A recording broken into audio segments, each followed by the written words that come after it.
नमस्कार किसान साथियों, स्वागत है आपका यूथ एग्रीकल्चर के एक और नए वीडियो में। दोस्तों, गेहूं की फसल का पैदावार कैसे बढ़ानी है, गेहूं में किल्ले कैसे ज़्यादा लाने हैं, गेहूं कैसे पीलापन अगर पकड़ लिया है तो उसको कैसे दूर करना है। दोस्तों, किसान सर्वप्रथम गेहूं की खेती करता है तो वो ज़्यादा से ज़्यादा पैदावार लेने के लिए सबसे ज़रूरी चीज़ ये होती है कि उसकी किल्ले ज़्यादा से ज़्यादा आए, गेहूं हमारा स्वस्थ रहे, हरा भरा रहे। लेकिन ऐसा हर किसान के साथ हो नहीं पाता है। बहुत सारे किसानों के साथ ये समस्या देखने को मिलती है, गेहूं में पीलिया रोग पकड़ लिया है, पीला हो गया है। और ख़ास बात यह है कि गेहूं किसान समझ नहीं पाता है कि ये पीलापन किस वजह से है।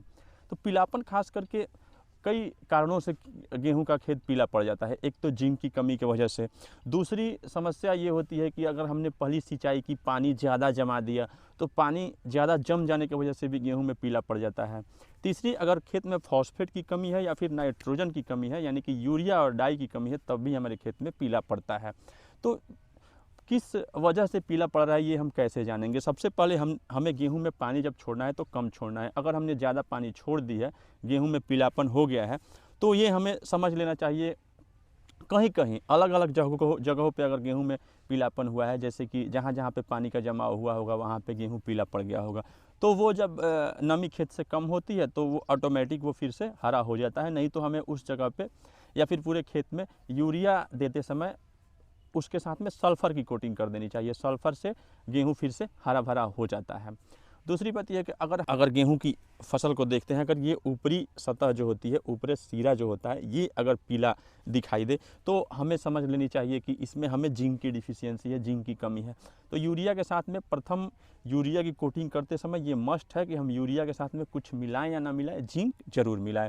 साथ में दोस्तों, ये किल्ले जो गेहूँ में ये किल्ले होते हैं, जो इसको डालियाँ बोलते हैं, इसको मेन तनों से जो शाखाएँ निकलती है, ये ज़्यादा से ज़्यादा निकलना ज़रूरी होता है। इसके लिए हमें करना क्या चाहिए कि हमें माइक्रो न्यूट्रिएंट का खासा ध्यान अपने खेतों में रखना चाहिए। माइक्रो न्यूट्रिएंट की अगर कमी होगी तो ये किल्लों की संख्या में कमी अवश्य होगी। साथ ही साथ समय पे सिंचाई, समय पे यूरिया देना। यूरिया की मात्रा बहुत सारे किसान बंधु हरी भरी दिखने के लिए ज़्यादा मात्रा में दे देते हैं, लेकिन उसकी भी मात्रा संतुलित होनी चाहिए। हमें 30 से 35 केजी या फिर 20-25 केजी पर एकड़ के हिसाब से ही यूरिया देनी चाहिए। अगर हम ज़्यादा यूरिया दे देते हैं तो हाँ, हमारे फसल तो हरे भरे दिखते हैं, जल्दी ग्रोथ करते हैं, लेकिन आगे चल के इसका परिणाम ये होता है कि हमारी फसल गिर जाती है। साथ ही साथ अगर माइक्रो न्यूट्रिएंट की डिफिशियंसी हो गई तो हमारे फसलों में ये किल्लों की संख्या भी कम हो जाएगी।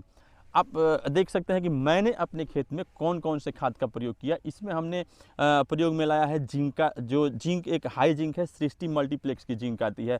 ऐसी हाई जिंक मतलब मार्केट में बहुत सारे उपलब्ध है। आप 33% भी ले सकते हैं, जिंक 33% जो कि डस्ट फॉर्म में आता है, उसको भी आप ले सकते हैं। यूरिया के साथ में जिंक मिला लीजिए, उसके साथ में आप जाइम का प्रयोग कर लीजिए, जैसे कि मैंने उसमें नवजीवन जी का प्रयोग किया, जिसमें कि ह्यूमिक एसिड है, सीवीड है, समुद्री घास का मिश्रण है, ये आप ले लीजिए। अगर ये इसके जगह पे आप कोई अन्य भी जाइम ले सकते हैं, ऊर्जा भी ले सकते हैं, या फिर सागारिका इफ्को की भी ले सकते हैं। या जिंक और जाइम, ये तीन चीज़ मिला करके हमें अपने खेतों में बराबर रूप से कोटिंग कर देनी है। तब आप देखेंगे कि हाँ, हमारे खेत में कितनी अच्छी किल्ले निकल रहे हैं, कितना बढ़िया उसका बढ़ावार हो रहा है। और दिन प्रतिदिन आपका गेहूँ हो सकता है कि आप अपने जवार में गेहूँ के पैदावार करने वाले सबसे बढ़िया, सबसे बेस्ट फार्मर हो। अगर इसके बावजूद भी आपको अपने खेतों में थोड़ी बहुत कमी, किसी चीज़ की कमी दिख रही है, तो आप अपने खेत में 20-20-20 का स्प्रे कर सकते हैं। 20-20-20 में यूरिया, डाई और पोटेशियम की मात्रा होती है, जो कि घुलनशील मात्रा में होती है।